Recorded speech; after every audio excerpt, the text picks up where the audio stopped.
This is the poetry reading and roundtable edition of People and Their Poems, hosted by Sandy Lee Carlson. Featured poets today are Prithvijit Sinha and Susan Marie Powers. Thanks for joining us. Welcome everybody to our poetry roundtable, and glad to see everybody here this afternoon. And just to get our conversation rolling, Susan, why don't you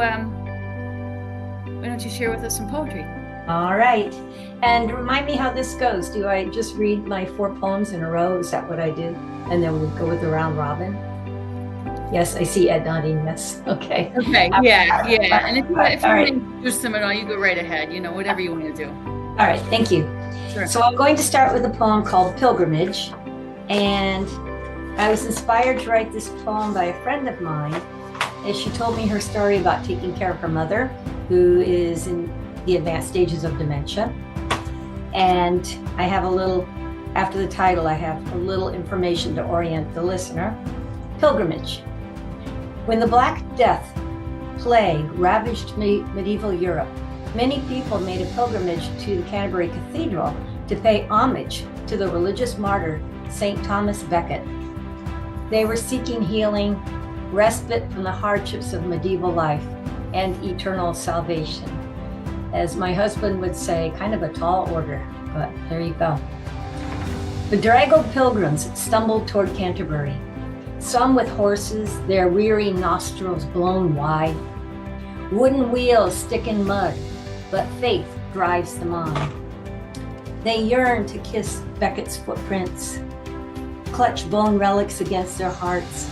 Lepers cling to hope, a balm, a cure, knees on gray stones in a chapel. Your mother also journeys through darkness, borne by an ambulance announcing its presence, rocking her body in blinking lights. Those pilgrims planned their trip, round loaves wrapped in claws, dried meat, but your mother packed nothing. She is the package, trussed on a gurney. After she fell, she watched the nurses' thick soles stop by her nose. Then hands cradled her body, placed her into the open yawn of an ambulance door. Your mother, those pilgrims, 1,000 starlit years apart, suffering, searching for relief. The surgeon's steady hands, the cold shrine, pills, a needle. Your phone rings you awake, summons you. You glide on empty roads, early morning air sharpen your lungs. When you arrive, your mother is happy to see you. She knows your face, if not your name.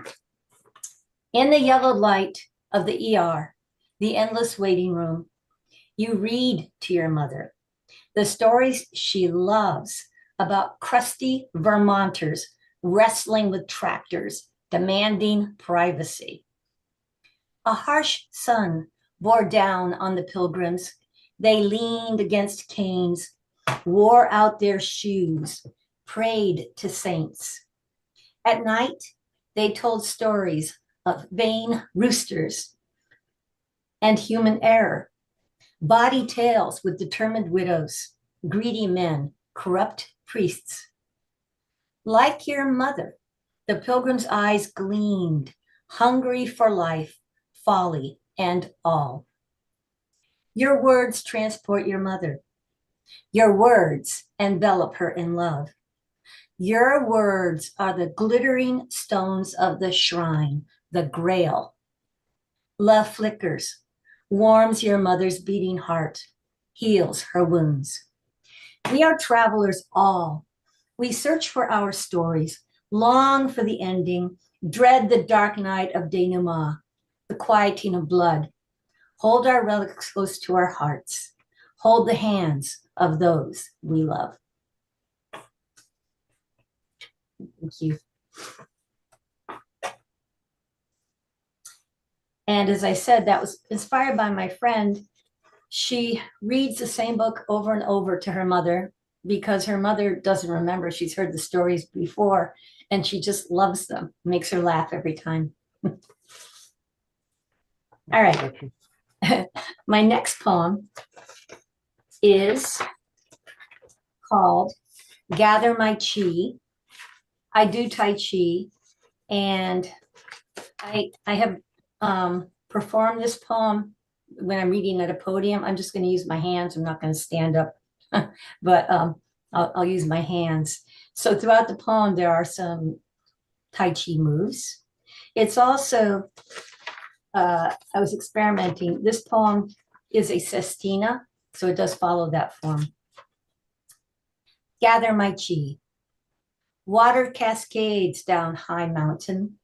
Overwhelmed by spring sharp scent, I watch gray clouds roll as a swallow takes wing. In this barren place, there are no lotus blossoms, no distractions, just reminders that stars matter more than that for which I yearn. Paired swallows throw wings wide, yearn for warm Atlantic waters, reach the mountain, fly for weeks as they whirl, guided by strings of stars. They leave mud-daubed nests, follow the scent of fish and sea, driven to find lush blossoms. Swallows graze waters, plunge beaks, drink deeply on the wing. I wend my way, wonder how to live, wing it when I am lost, say I'll manage, yearn to be guided by instinct, to find a way to blossom. There is no path. I alone must push the mountain. Grass and feathers soften the nest, emit scent. Here, swallows find safety under distant stars. I balance on one foot. I wish I could rise like the stars, look across constellations and humble moons, wing my way toward the sun, where I catch the scent of melting wax as my feathers shed and I plunge, yearn for a solution to all Earth's troubles, bigger than a mountain, impossible to solve. Take refuge in the heart of a blossom. Flower, tell me your secret, all hope lost, and yet you blossom. I hold the moon, move into single whip. Above me, stars watch as the earth turns. I bow to the mountain. Swallows fly south, lifting wing after wing. They fly to tropics, buzzing, humid, a place to yearn for all that's lost, buried, nothing left but bitter scent. I balance and breathe, play the pipa, gather my chi, find the scent of salt water. A storm is coming. Now is not the time to blossom, nor is it the time to bare one's heart. It is foolish to yearn for wisdom when death stalks us. Dark clouds cover stars. Sometimes movement is better than thought. The cardinal's wing flickers. Next to his fire, I am rooted, motionless as a mountain. I part the wild horse's mane, while stars bless the mountain. Say a prayer of gratitude that gives my heart wing. The scent of the lotus blossom teaches my heart to yearn. Thank you. And that's it for long poems. The next two are short. So this next poem is titled Canada Geese. And let's see, I don't know. I think I lost one, but that's okay. So Canada Geese. And this poem was published in Sixfold in 2021. Canada geese call across a frozen sky. Black forms traverse the moon's wide face. Clouds float mindlessly across a silver sheen. I look up from my snow-covered garden. These cries open my heart. How would it be to glide in their midst? Flow on currents, be shielded by wings. To sing in a minor key, alert my mate, warn my family. Geese track stars across Great Lakes, mountains, farmlands, cities blink away darkness. They return to nest sites warmed by spring air, fragrant trees, long days. The honking fades and birds wing away. I weigh the loss of wild song become memory. Inside my house, a fire burns, a sulky cat prowls. I balance on ice, take the lead, buffer birds behind me, eddying, dipping, following the moon. Thank you. And last one. This poem is Happy Buddha. And I went to a workshop at the Fine Arts, a work center in Provincetown, which was amazing, and was inspired to write about my happy Buddha when I found him in a garden.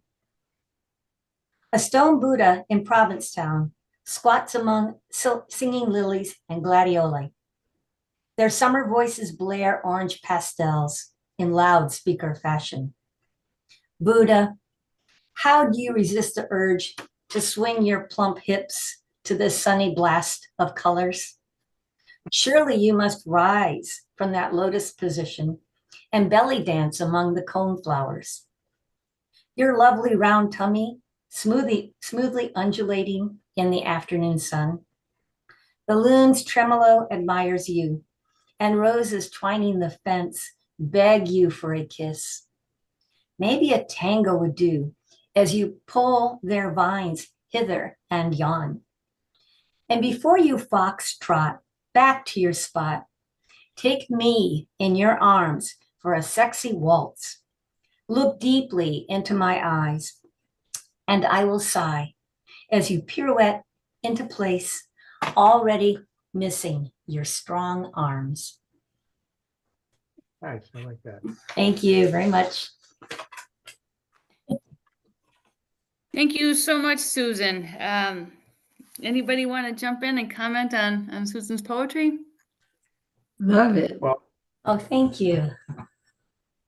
I enjoyed the last poem very much. It was a great contrasting image of, the figure of a stone Buddha surrounded by the life in a garden, and your reference to dancing. I enjoyed that very much. Oh, I'm so glad. I mean, I could visualize that. I could see it in my mind. So Mhm. it Good. resonated. Thank you. Thank you. What do you think your wheelhouse is, Susan, for your poetry? Where are you most comfortable, or what are you most comfortable writing about? Well, I've been writing a lot of eco poetry lately, so that's been a real emphasis for me. I'm very afraid for our environment. I'm very interested in it, and I also much of my writing is about searching for what it is that I, in particular, but we as humans should be doing on this earth. So that's kind of a drive. But I also like to be funny sometimes because I think life is funny. And there are a lot of things that make me laugh. So I tend to end, when I read, I tend to end with one of my funny poems, just because why not? Have a little joy, right? It's a lot to Right. worry about. Right, we can get so immersed in loving things that we forget to enjoy them. Yeah. Who are your influences, Susan? What poets do you read when you have a chance? Mary Oliver. I mean, I'm in love with Mary Oliver. And I favor women poets, contemporary poets. I mean, I love Emily Dickinson too, but and there's some literary venues I follow. I think the Rattle is really creative. So I check in with the Rattle every day, just so contemporary. But I'm an avid reader and I love to read poetry, but I read novels constantly. So there's that. Got it. And the way you weave in your own spiritual practice and the metaphor of the mountain that you will move, that can't be moved, and have your first, the value of the mountain changes as you grow and think. It was very lovely. So thank you. Well, thank you. Charlotte, do you have your hand up or is that just by accident? I don't see it. Oh, okay. Maybe it's just the way my screen was. Okay. All right. I would say that I read the Canterbury Tales about 50 years ago, Yeah. and just your little bit of words brought them back to my mind with a lot of life. And I wonder if Mhm. that's something you read a long time ago as well. I'm a retired English and psychology teacher. Ah, Yes, and so I've taught the Canterbury Tales over and over again. Oh yeah. I think we should So have Susan to the western part of the state so we can see her fully perform the Tai Chi while she's doing I'll be that. up there on the stage. I'd be delighted. Yes, thank you. yeah. Well, we're really fortunate today to have not only Susan Powers as a featured poet, but also Prithvijit Sinha from India, who has persevered. We rescheduled this to today, and he was waiting for us yesterday and is here now. And we're just really fortunate. And thank you for your patience with us, because it's a Thank pleasure you to for have having me. and to have your Thank you. amazing poetry. So thank you for being here. Thank you for agreeing to be a featured poet, and look forward to hearing what you have to say now. So thank you so much. Good evening, everybody. It's close to midnight here, and I really missed the session, but I would say that it was so interesting. It was so diverse last time. There was such a strand of humor, good humor that ran through all the poems, and I listened to it in podcast form as well after watching it on the YouTube channel officially, and I watched it twice or thrice in a given day, back to back. That's how interesting it was. So I'm really fortunate to be here once again. And today, the poem that I'm going to read is titled Branches. It's inspired by this very simple journey that I took to the countryside with my father. Um, it was close to evening time, and all the sights and sounds that I could see with my own eyes, I tried to visualize and put it in poetic form. So here it is. Branches. The branches were taut as an arrow, or directly pawing the air with arms shaped like pitchforks. They could never envision, however, the violence of our world. In a farm next to this foliage, tailored by someone with superb skills, bearing a village's heartland and the phonetics of air, were a farmer and his cows. They were singing, without words, the last notes of an agrarian song. No animals rustled, but three teenage lads took care of this time of the evening. They asked me my name. One of them gave me a good smile. He was the countryside's rising sun. He said the river was just an ordinary stream of water now. The call for prayer came when he put his arms around his friends' shoulders. Shoulder to shoulder they walked, but the river didn't end. Similarly, that evening of amity and fulfillment didn't end for them. All evenings are theirs for this devotion to each other. The branches sway, moths dance unabashedly around them, and little mosquitoes hum like theremins. Long may this countryside live with them and the tree lads. Thank you.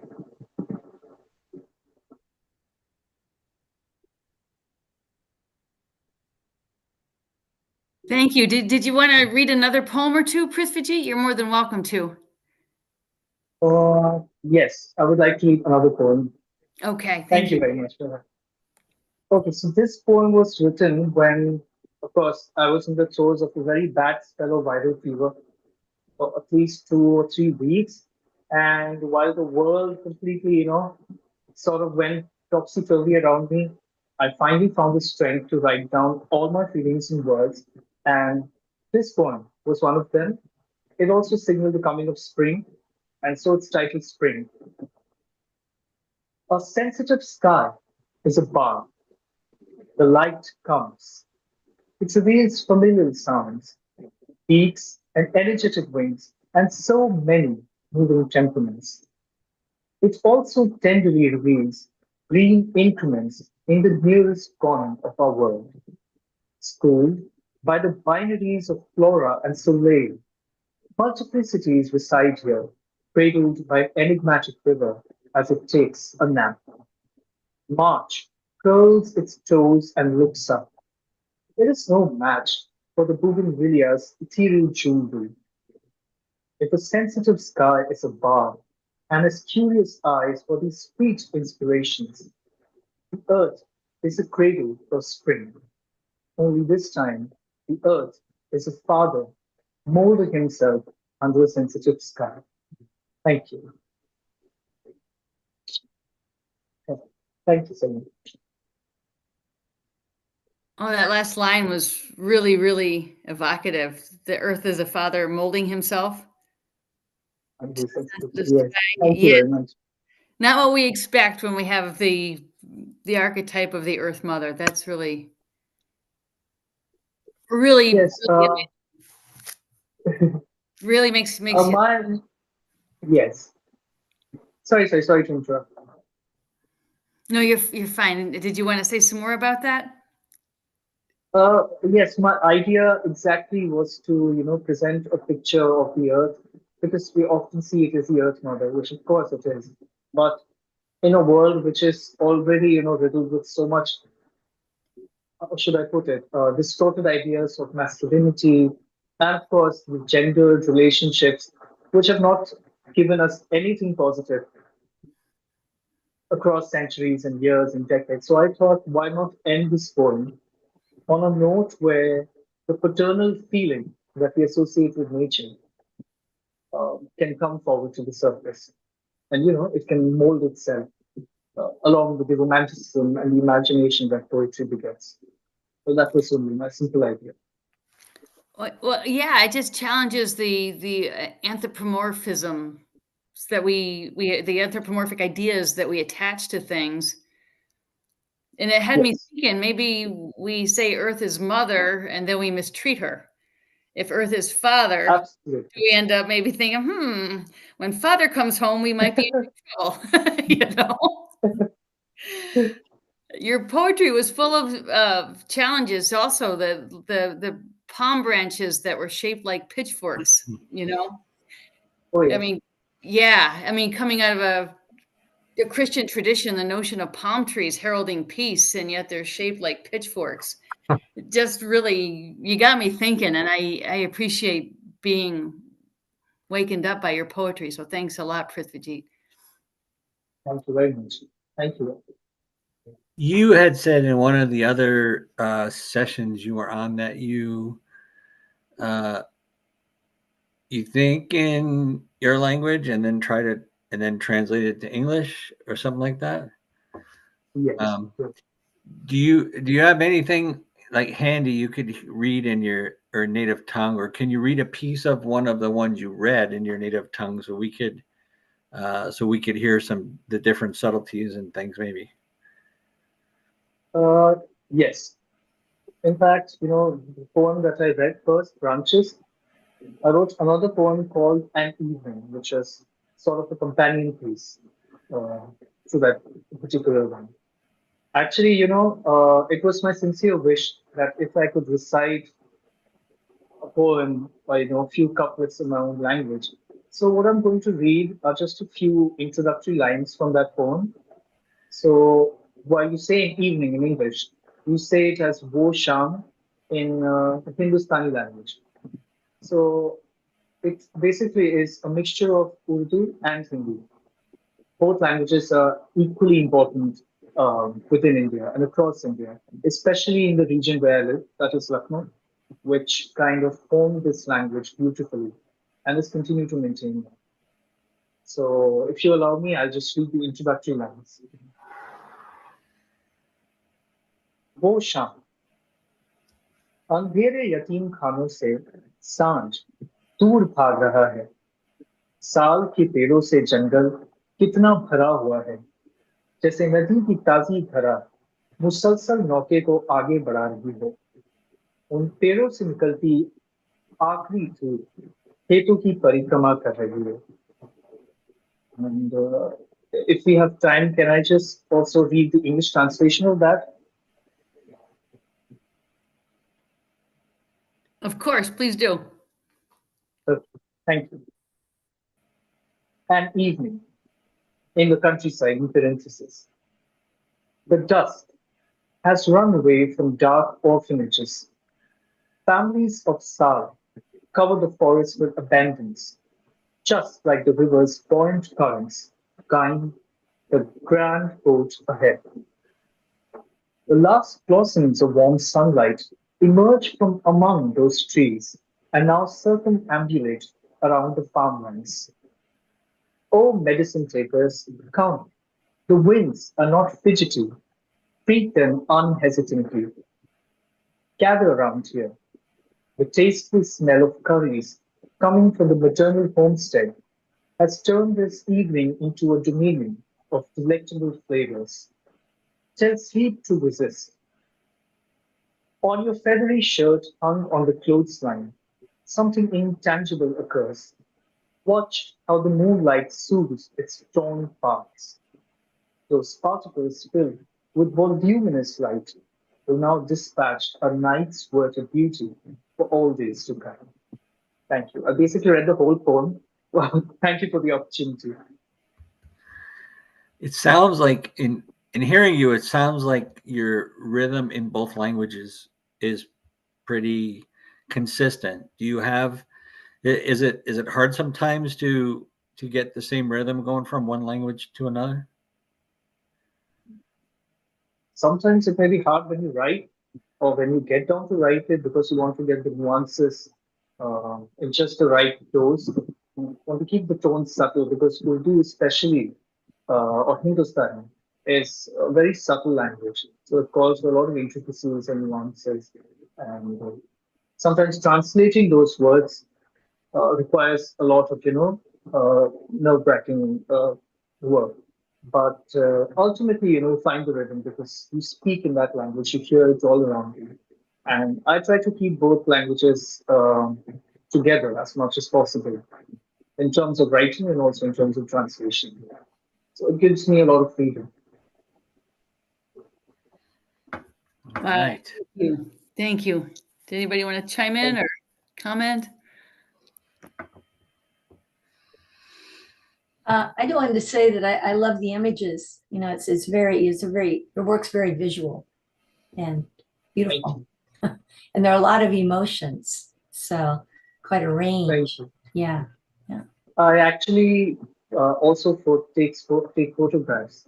So what I Okay. do now, and since 2022, I found that I have the knack for photography as well, and some of the images are pretty good. Some of them can even be great. So what I do now is that I photograph, and then I look at the photographs, observe them, and of course, when you are in a location, you take in everything, the shades, the moods, the colors, and everything. And I find that it's a very good shorthand to translate those emotions into poetry. So I'm really glad that you could respond to the emotions, especially, and the visuality of it. You know, I was a sports reporter and photographer, and um, when you have the camera and you're trying to follow action, or you're sitting with a player waiting for that player to do something, you don't catch a lot of the subtleties that might be happening around that player during the same time because you're so focused on when you're going to pull the trigger to get the ball coming in or to get the right look on somebody's face. So um, I find it it's a little bit different with some nature photography because you can take in the whole thing and then find what you want to look at. Yes, it's nature photography is solitary, but I can understand sports photography can be, breakneck, given the nature of sports, we actually with it. But it's its own art. We have some wonderful photographs, of course, of the sports arenas. You have a really interesting job, I guess. I felt a lot of joy in your rhythm, your cadence. I couldn't Thank you. necessarily follow all the words, but it felt very musical. and very joyous. So you Thank you. transmitted that to me. Thank you. Namaste. Thank you. Thank you, sir. Very much. He seems to have the same demeanor every time we see him online in a session. So it would be interesting to like see him if he's not happy and he's writing something and reading it. It's interesting you say that because last time, when I was not a part of the session, when I saw the session and then I heard it again and again, I thought on some level, thank God I was not a part of the session because according to me, my poems are very earnest every time, very emotional. And the last session was full of humor, whether it was poem on getting, a traffic ticket or, of course, Miss Thomasina Levi's poem on going on a strike. Yeah. It was full of humor, the session. But at the same time, Miss Thomasina's poem on snow-covered countryside, and of course, Sandy Ma'am's own poem was a very nice contrast to all of that. But humor was the underlying theme. Involuntary, I guess, but it made the session really interesting for me as a listener and a viewer. Oh, cool. That's great. Well, thank you so much, Prithviji. You bring so much to the conversation. Hey, Sam, you wanna read next? You got something? Sure. Okay. Yeah. Well, everyone out here is local except for Prithviji, correct? I think we're all Connecticut. Charlotte, are you Connecticut as well? Yes. Yeah, everyone's local. So this poem is called Highway I-95. So just for Prithvijit's benefit, Highway I-95, I stands for interstate, and 95 is the name of the road. It happens to be the longest highway, autostrada, motorway, however it's known in India. It runs about 2,000 miles, starts up in Maine and ends in Miami, and it runs up and down the East Coast. So it's the most heaviest traffic road in the United States. This is called Highway I-95. The road of life is such a trip. What a blast being alive. I don't want this ride to end unless it is for a brand new drive, like taking a trip on Highway I-95. What comes after do, re, mi, fa, sol, la, ti, do? Or after you pass go? What comes after the color violet? New colors and new sounds, new roads to be found. If there are colors that cannot be seen and sounds which cannot be heard, maybe there's a path to pastures more green or a road to some higher ground. Like going from here to there or there to here. It's better to be anywhere and to be free and in the clear.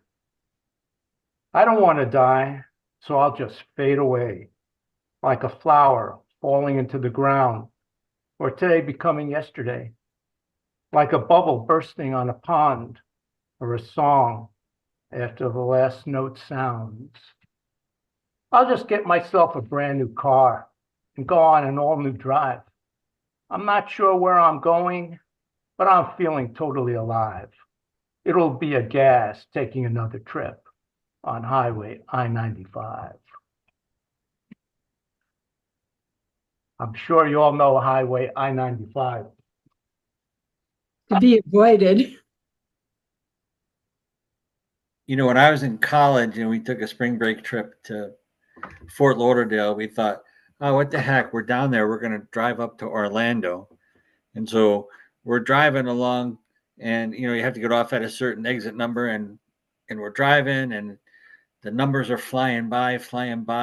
And we're like, no way this trip's going to take 4 hours. And then we get to exit 50 and it says next exit 50 miles. And then we got that 50 miles and it said next exit 40 miles. Yeah. Yeah, it's a long ride. Yep. That's a great metaphor, though, Sam. And I think the image of joy and the sort of those things about life that are fleeting, like the flowers and being free and in the clear and the bubbles on a pond, all those things are just so ebullient and so full of joy. And you really do lift up the interstate. Well, there are parts of 95, nobody's on it. And you feel like you own the countryside. And then you're in DC. And so just what you've, but it is life. It's exactly right, because you're free and in the clear, and then sometimes you're stuck and not, and then you're free again. It's that whole pulse, you know? It's a hell of a ride on Highway I-95. I like the image of today fading into yesterday. Like we want to hold on to today, and then all of a sudden it's really yesterday, and now we're in tomorrow. Right.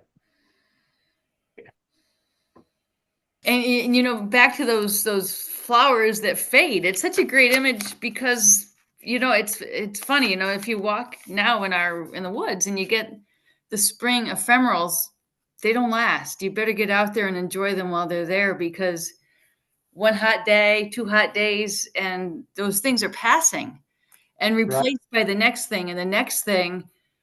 Those things are also beautiful but different, and that's life, right? It's just such a great image. Yeah, I'm ready to get on the next road. Well, thanks, Sam. Charlotte, you want to read? Yeah. I wrote this in November. The sword. A sword came to me upon the death of my mother.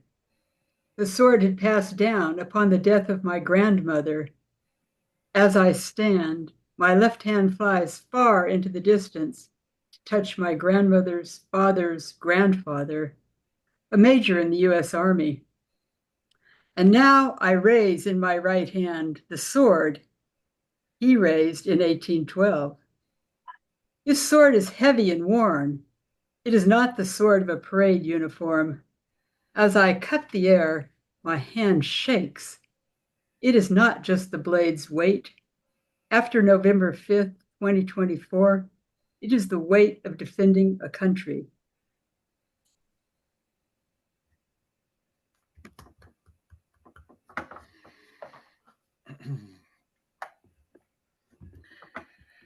Ed and I have been jumping in a lot. Would anybody else like to go first?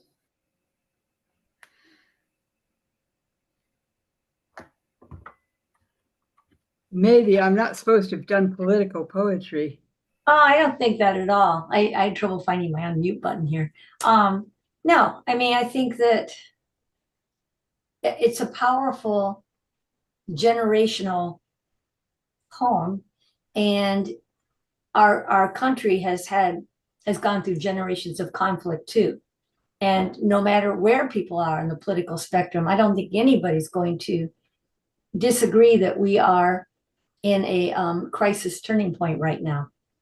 It's frightening, and we'll see what happens. And I think many of us in our own ways are trying to do what we can do to stand up for what we believe in. If I could just add to that from the perspective of a public school teacher who teaches English. There are very few documents in the Common Core curriculum, whether it's, you know, what was the nationwide Common Core or the state stuff, but let's go with the state stuff. There are very few documents that are required. Among them are Lincoln's second inaugural, when he was trying to pull the nation back together. Mm-hmm. Another is Martin Luther King Jr.'s I Have a Dream speech. Mm-hmm. And Shakespeare, because everybody in our country right up to the 1930s was reading the Shakespeare and the Bible, whether the focus was on the Old Testament or the New. So these were common texts, and there were, and Gettysburg Address is another one.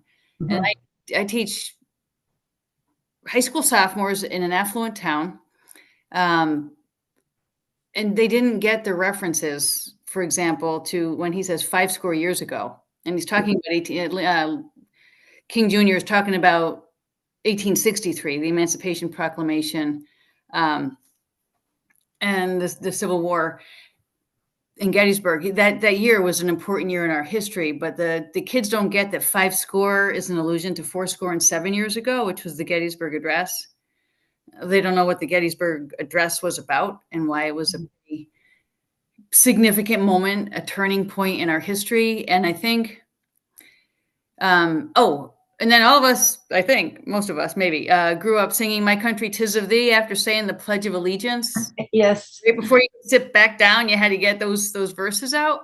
And that is a part of that speech. And there are so many moments. And life, liberty, and the pursuit of happiness, an allusion to the Declaration of Independence. Mm-hmm. The document is a masterpiece of rhetoric, and it is full of those references that should come naturally to kids. You know, we should just know these things because we celebrate the 4th of July, and the Civil War comes up in our history classes and Gettysburg, but the kids don't know the references, and they can't figure out what the significance of those moments were in our history. So I think the what really complicates discourse right now is that there isn't, something got lost. And I'm not one for blaming COVID for things, but I think something happened where standards really kind of slipped when kids were not in school and things were not cohesive. So kids were hearing the same thing in the same way, in the same environment, and engaging each other in conversations about what were our foundational documents and what did they signify.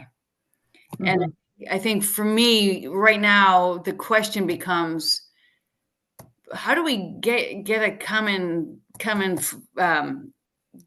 ourselves on common ground so that we're talking about the same place? Yeah. There should be some things we don't have to debate or argue,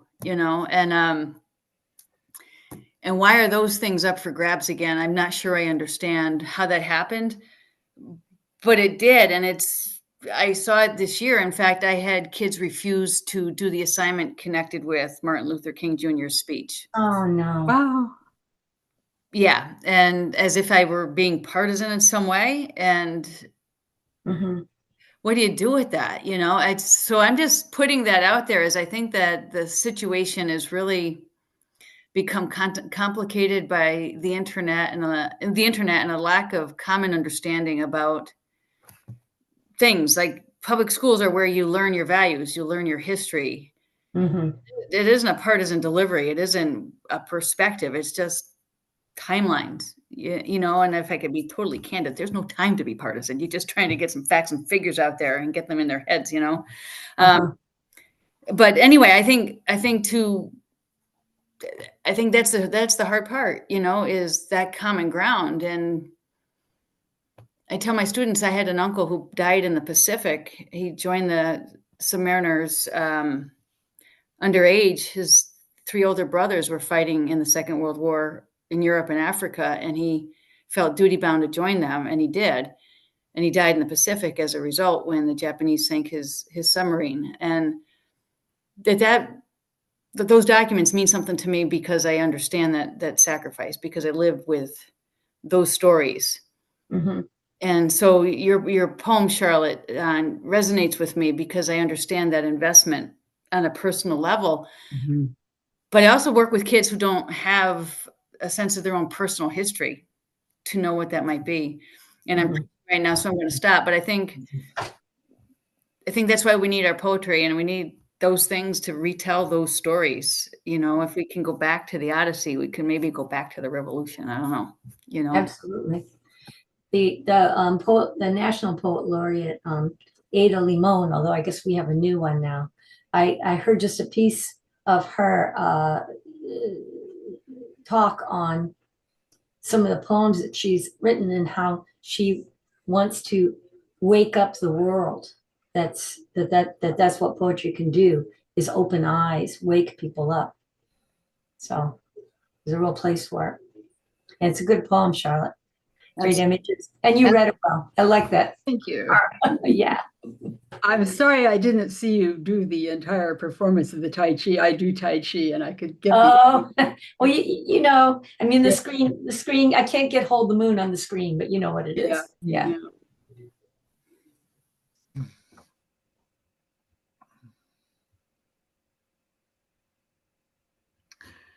I could go with something here. Okay. This is from last August, well, or maybe even September, when we had that after we had that big rain, Huh. and I kind of don't often do it. Sam says that when the muse strikes, he just goes and writes, right? And I don't often sit down with the purpose of thinking I want to write a poem today, but on this day I did, and then I couldn't get anything out except something about the rain. So this is called "Erased by the Rain." I had intended this poem to be about something else, and then came the rain. Why write about lost love, opportunities missed, chances not taken, when the viciousness of that bucketing rain is doing all it can to make those things meaningless today, which of course they are, having only the slightest value as words fit to stanza and verse, specially ordered on a page, amid deepening puddles, swelling brooks, feeding, rushing rivers spilling from their banks, hillsides and houses, byways and bridges, breath and life erased by the rain. Thank you.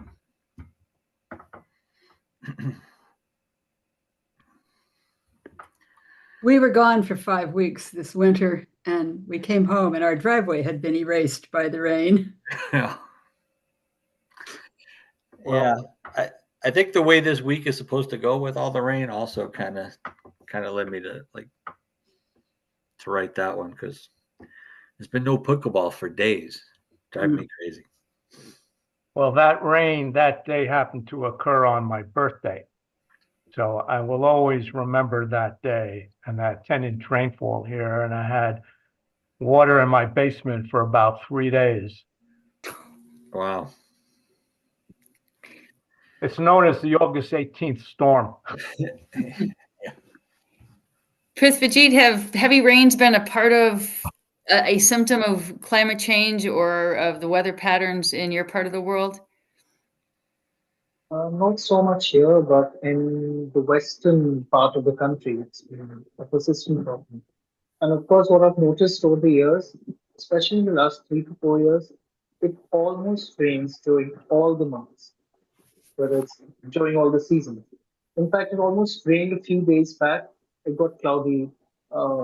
It was not a huge downfall, but it rained, and that has never been the normal, scheme of things.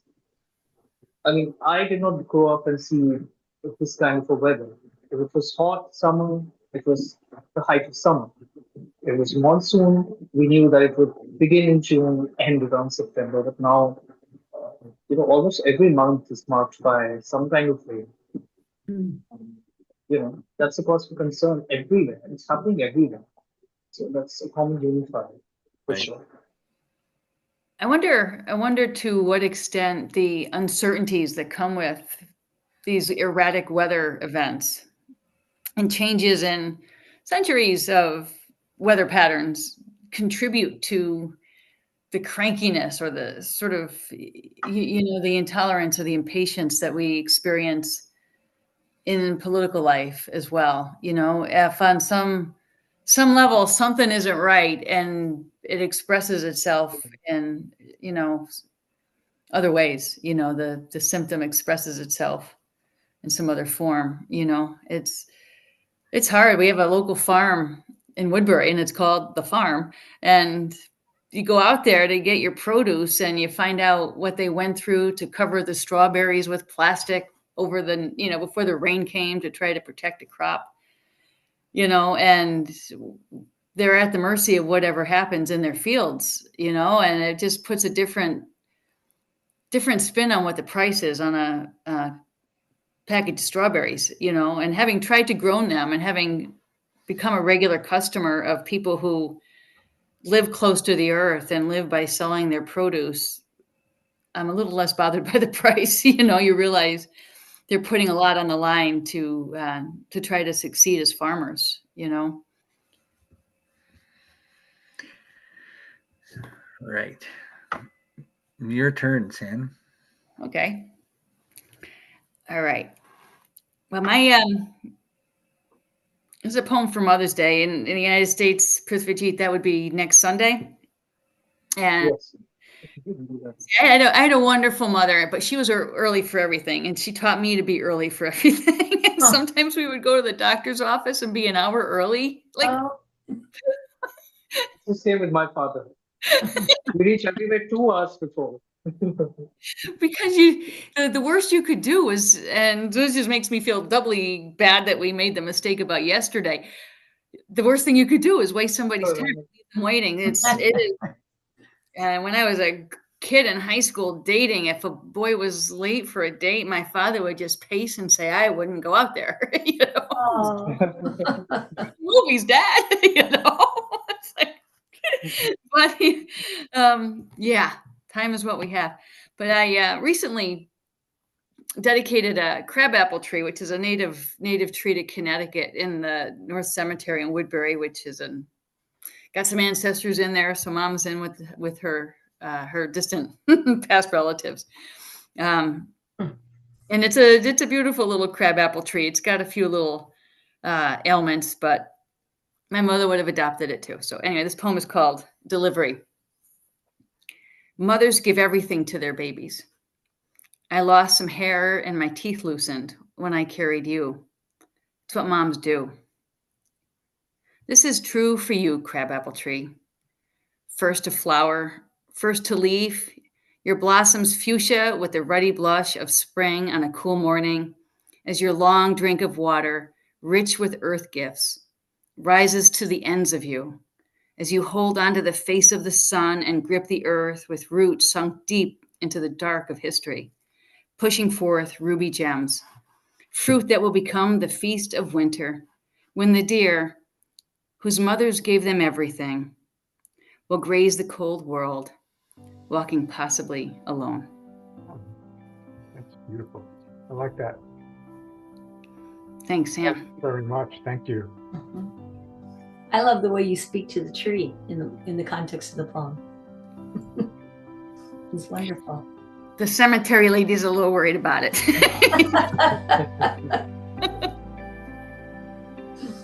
Oh, my. In me, my mom, just, I guess that's a universal feeling. I like how everyone here is so in tune to nature. I like that red of the crabapple. I've seen it in bud where it's just can't imagine what the flower is going to be, and then it's not nearly as red when it comes out. But I like just nice to know that everyone's in touch with nature. I feel like, now I'm going to sound like an old curmudgeon, but I feel like the younger generation is less in touch with nature, and there's a huge loss. And I don't know how to share that joy of these little simple things. Yeah, cyberspace interferes, I think, for many young people. They're living in their phones, Yeah. not looking at the sky. I mean, it's a generalization, but we see that.